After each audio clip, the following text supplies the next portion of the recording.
Hey, good afternoon and welcome to DC News Now at noon. I'm Mark Hall. And I'm Shanika Grimshaw. And I'm meteorologist Damon Matson. Happy Wednesday to my colleagues. Happy Wednesday to those at home and those watching online. Hey, we're getting closer to Friday, and this mild winter warm-up continues. We're going to get into that in just a minute. Let's take a look outside right now at the United States Capitol building. Again, Damon Matson will talk a little bit more about what you're looking at now, but I see partly cloudy skies. Beautiful. The sun is trying to have a bigger impact. You can see the flags.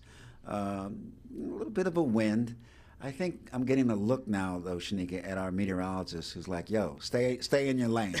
Stay in your lane. You get those sharp looks, you know you are out of your lane. Painting such a bad picture. No, I was giving Mark a look because I remember what he said yesterday. I would love to see the sun again and this and that about the clouds. Yeah. And I can see the smile on your face because the sun's back. Yeah, and just getting into my car today, it wasn't a miserable experience, with the coat and everything. It was, it was okay. But we know that, we know what's coming, and you've been telling us, this over the last few days. Actually, last week you told us that we were going to have a mild winter warm up, and to quote my guy Jon Snow, it is here.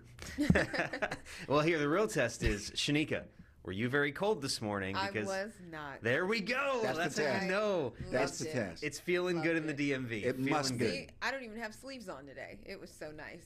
Wow. That's look, and this that says a lot. This warm up that I'm sure everybody is enjoying, or at least the majority of us out there are enjoying. Yeah, it's really going to continue, and today it's going to reach one of its peaks thanks to the fact that we are getting that sunshine to break on through. We only had the cloudy skies the last couple of days, but I mean, DC, we were in the 40s not but 2 hours ago because there was some fog and a little bit of a gray sky still left over early this morning. But already 61 degrees. That is a March to April-like feel if I've ever seen it. Now, we do have more of those 60s down to the south across Virginia and southern Maryland. The farther north you go, it's not that much cooler. We're in the middle 50s once you hit the I-70 corridor across Maryland, but even all the way up toward the Pennsylvania-Maryland line, those temperatures are expected to spike even more. And that right there is a significant change up. I mean, it took a little while. We took those small steps Monday, Tuesday, bringing back up the temperatures, but today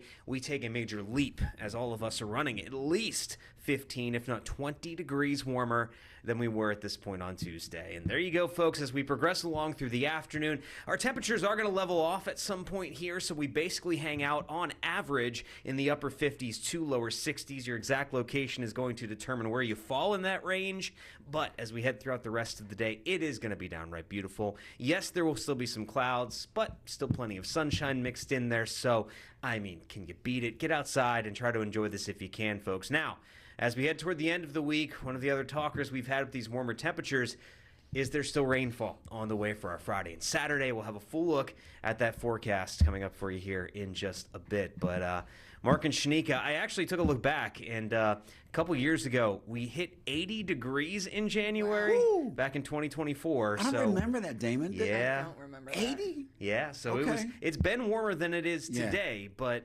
still, this is feeling fantastic regardless. I love that. We definitely have to take advantage of this and enjoy it. Oh, yeah. All right, Damon. Thank you. We'll check back in just a few minutes. Shanika, what's our top story today? All right. So let's start with U.S. Attorney Jeanine Pirro, Mark. They say she says D.C. is seeing a transformative drop in crime, and that's all thanks to the president's D.C. Safe and Beautiful plan. The president's surging federal law enforcement and members of the National Guard into the district back in mid-August. That was in an effort to curb crime. So according to data from the Metropolitan Police Department, homicides dropped 32% in 2025, and that's a near identical drop from the year prior. Compare that to the roughly 4.5-month period of the federal surge, where U.S. Attorney Jeanine Pirro says homicides dropped by 60%, carjackings by 68%. Take a listen. This isn't just rhetoric. It is reality, and it is the federal surge and the subsequent enhanced federal cooperation and enhancement that has made the dramatic change for the people in this district.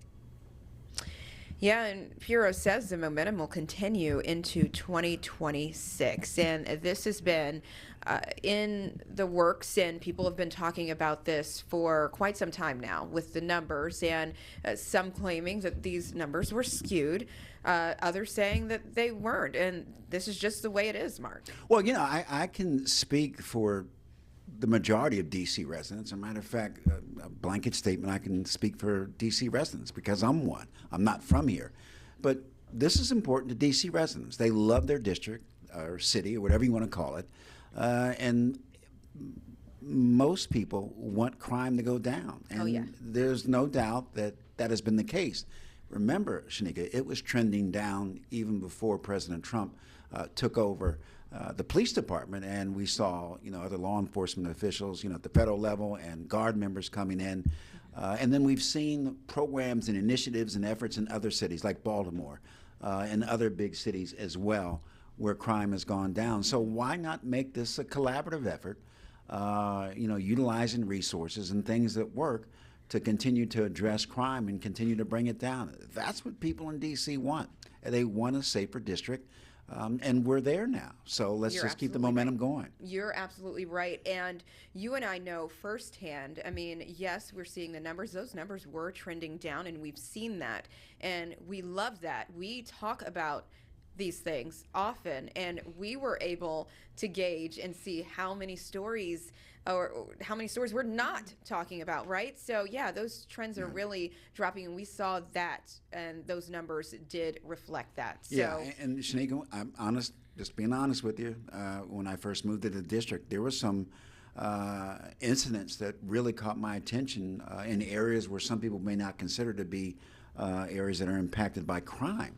But now, even in our neighborhoods where crime, has been more prevalent, those numbers are going down, and that's so critical because people in all 8 wards want a safer district, and we're getting that, and I know that has to be certainly good news. And again, if Jeanine Pirro says that the momentum is going to continue, people are going to embrace it.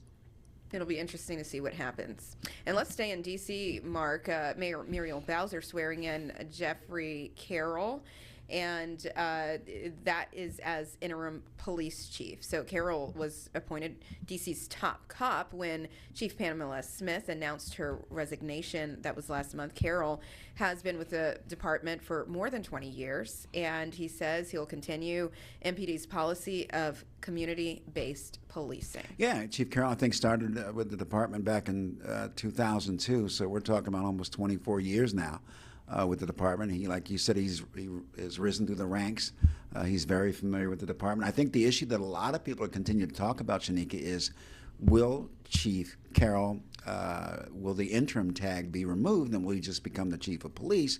Because as we know, Mayor Bowser is not running for re-election, and it's not uncommon for a mayor to, pick their own chief of police. But they say that Carroll is well respected, among the rank and file, and that's important. And I think some members of council also support him. So maybe over the next several weeks, maybe a decision will be made that just vote him in and take that interim tag off. Yeah. All right, well, in Northern Virginia, let's head out there. The man the Loudoun County Sheriff's deputies shot earlier Tuesday morning, we're told, has died. Investigators found Connor Peltzer in the parking lot of a Leesburg Walmart around 11:30 Tuesday.